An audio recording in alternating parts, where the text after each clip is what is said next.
Everyone, welcome to Naira study. अब आप सब कैसे हैं? आई होप कि आप सभी अच्छे होंगे और अपनी स्टडी को कंटिन्यू कर रहे होंगे।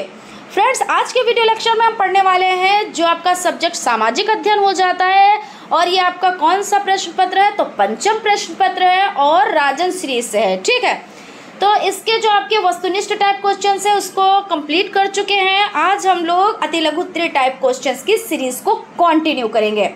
सो आप लोग वीडियो में लास्ट तक बने रहिएगा, वीडियो को बिल्कुल भी स्किप ना कीजिएगा क्योंकि हर एक चीज़ आप लोगों के लिए इम्पोर्टेंट हो जाती है।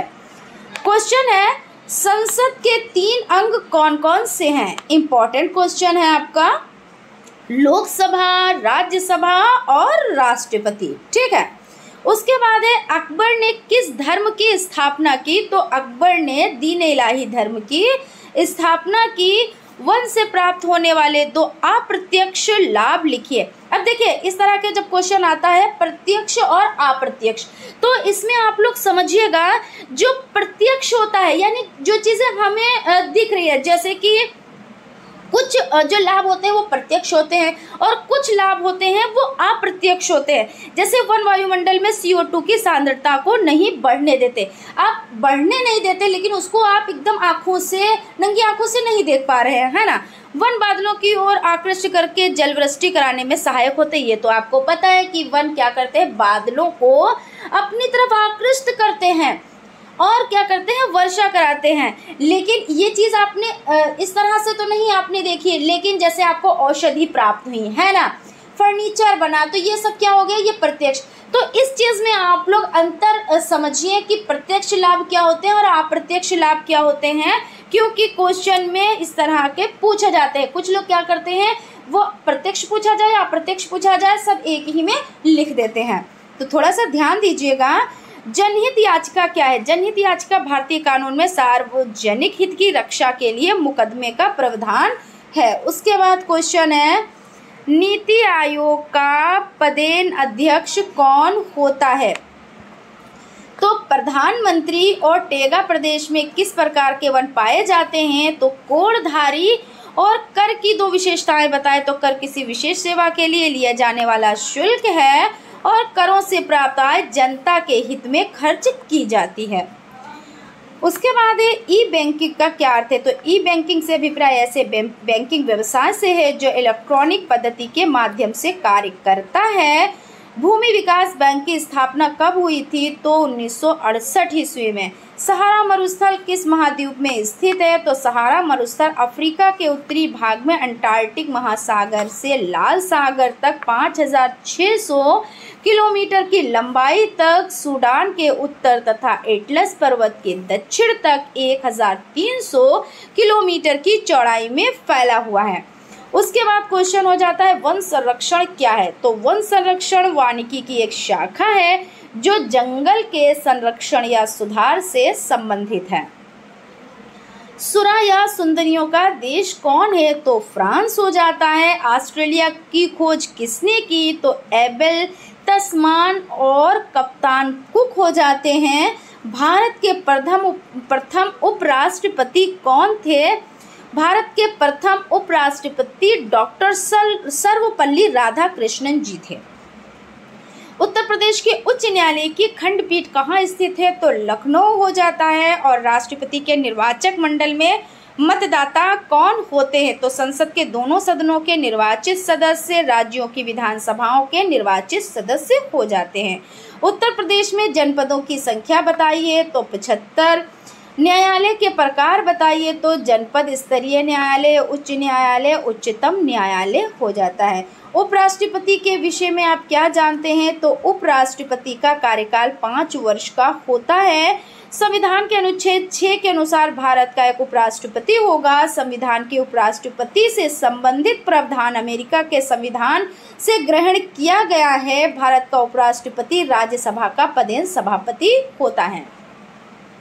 जेबी वीटो शक्ति के बारे में आप क्या जानते हैं? तो राष्ट्रपति की किसी विधेयक पर अनुमति देने अथवा न देने के निर्णय लेने का अभाव होने के कारण राष्ट्रपति जेबी वीटो का प्रयोग कर सकता है। अनुच्छेद 111 केवल यह कहता है कि यदि राष्ट्रपति विधेयक लौटाना चाहता है तो विधेयक को उसे प्रस्तुत किए जाने के बाद शीघ्र लौटा देगा। उदाहरण JBV2 शक्ति का प्रयोग का उदाहरण 1986 ईस्वी में संसद में पारित भारतीय डाकघर संशोधन विधेयक, जिस पर तत्कालीन राष्ट्रपति ज्ञानी जेल सिंह ने कोई निर्णय नहीं लिया था। क्वेश्चन हो जाता है उच्चतम न्यायालय के कोई 4 कार्य बताएं। तो मूल अधिकारियों को संरक्षण प्रदान करना, संविधान को संरक्षण प्रदान करना, उच्चतम न्यायालय अपने निर्णयों पर पुनर्विचार कर सकता है, उच्चतम न्यायालय में उच्च न्यायालय के निर्णय के विरुद्ध संवैधानिक मामले, दीवानी मामले आदि की अपील सुनी जा सकती है। तो फ्रेंड्स, आपको सेशन अच्छा लग रहा होगा। अगर सेशन अच्छा लग रहा है तो लाइक ज़रूर कीजिएगा, और अगर अभी तक आप लोगों ने चैनल को सब्सक्राइब नहीं किया है तो चैनल को सब्सक्राइब ज़रूर कर लीजिएगा। इससे क्या होता है, आपके पास नोटिफिकेशन पहुंच जाता है। उच्चतम न्यायालयों के न्यायाधीशों की नियुक्ति कौन करता है? तो राष्ट्रपति। उच्च न्यायालय का कार्य बताएं। तो अपने अधीनस्थ न्यायालय की पत्रावलियों को मंगाकर जांच करना, अधीनस्थ न्यायालयों की कार्य प्रणाली संबंधित नियमों को बना सकता है। अब तक कितनी पंचवर्षीय योजनाएं पूर्ण हो चुकी हैं? तो 12। और भारतीय रिजर्व बैंक की स्थापना कब की गई है? देखिए, सारे क्वेश्चंस बहुत ज़्यादा आप लोगों के लिए इंपॉर्टेंट है, इसलिए बहुत अच्छे से याद कर लीजिएगा। इस तरह के क्वेश्चंस एग्जाम में बनते ही बनते हैं। भारतीय रिजर्व बैंक की स्थापना कब की गई थी? तो भारतीय रिजर्व बैंक की स्थापना सन 1935 ईस्वी में की गई थी। और भारतीय रिजर्व बैंक का राष्ट्रीयकरण कब किया गया था? तो 1 जनवरी 1949 ईस्वी में। भारतीय रिजर्व बैंक के प्रमुख कार्य बताएं। तो ये सरकार की ओर से पत्र मुद्रा का निर्गमन करता है, यहाँ विनिमय दर में स्थिरता बनाए रखता है, मुद्रा एवं साख पर नियंत्रण रखता है, यह बैंकों का बैंक है, इसलिए अंतिम ऋणदाता के रूप में कार्य करता है, यह बैंकों को समाज शोधन गृह की सुविधाएं प्रदान करता है। उसके बाद क्वेश्चन हो जाता है भारत की मौद्रिक नीति का नियंत्रक कौन है? तो भारतीय रिजर्व बैंक। भारत में विदेशी विनिमय पर नियंत्रण कौन सा बैंक करता है? तो भारत में विदेशी विनिमय पर नियंत्रण रिजर्व बैंक ऑफ इंडिया करता है। और प्रेरी कहाँ का घास का मैदान है? तो उत्तरी अमेरिका का। उसके बाद क्वेश्चन हो जाता है संसार का सबसे बड़ा महाद्वीप कौन सा है? तो संसार का सबसे बड़ा महाद्वीप एशिया है। राष्ट्रपति का कार्यकाल कितने समय का होता है? तो 5 वर्ष का। भारत के प्रथम राष्ट्रपति का नाम बताइए। तो भारत के प्रथम राष्ट्रपति डॉक्टर राजेंद्र प्रसाद थे। भारत में मुगल वंश की नींव किस शासक द्वारा डाली गई? तो बाबर द्वारा। चौसा का युद्ध किसके मध्य हुआ? तो हुमायूं व शेरशाह के मध्य। शेरशाह के बचपन का नाम क्या था? तो फरीद है। और अकबर के कार्यकाल में आमिल का क्या कार्य था? तो राजस्व वसूली। जहांगीर द्वारा लिखी गई आत्मकथा का नाम क्या था? तो तुझके जहांगीरी। और अकबर ने किन किन पर्यटक स्थलों का निर्माण किया था? तो अकबर के द्वारा बनवाए गए भवनों में हिंदू तथा फारसी कला शैली के दर्शन होते हैं।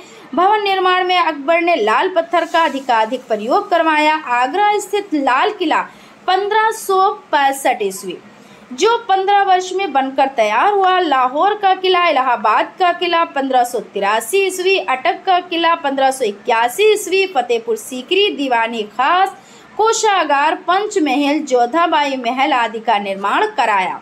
फतेहपुर सीकरी में अनेक छोटे छोटे इबादत खाने, शिफा खाना, जनाना बाग, जनाना रास्ता, मीना बाजार, नौबत खाना, हवा महल, टोडरमल का महल, हिरन मीनार आदि अनेक भवनों का निर्माण कराया। बाबर का जन्म कहाँ हुआ था? तो बाबर का जन्म 14 फरवरी 1483 ईस्वी में हुआ था। पानीपत का प्रथम युद्ध कब और किसके बीच हुआ था? तो 21 अप्रैल 1526 ईस्वी को इब्राहिम लोदी एवं बाबर के बीच हुआ, जिसमें बाबर विजयी हुआ। खानवा का युद्ध कब और किसके बीच हुआ था? तो 17 मार्च 1527 ईस्वी को राणा सांगा एवं बाबर के बीच हुआ, जिसमें बाबर विजयी हुआ और इसको गाजी की उपाधि मिली। अब क्वेश्चन बन जाता है कि गाजी की उपाधि किसे मिली?